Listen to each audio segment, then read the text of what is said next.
Hello folks, I am currently on holiday in a place called Paleokhora in Crete, and I just wanted to share these beautiful sounds with you. I'm really enjoying the sound of the ocean. It's so relaxing and easing to my ears. And I don't really have any advice in this video, even though I share videos about tinnitus and advice. But what I do want to say is I think that for people who have tinnitus, I think it's important that we try and find pleasure and joy in anywhere, any place we can, really. And I'm really finding a lot of joy in this sound. It's so pleasing to my ear.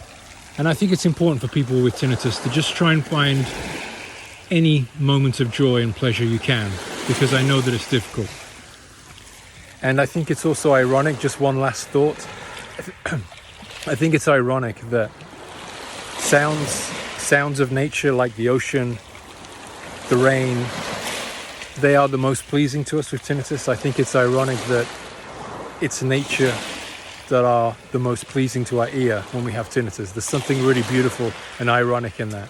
So anyway, hello and goodbye from Paleokhora. Ciao.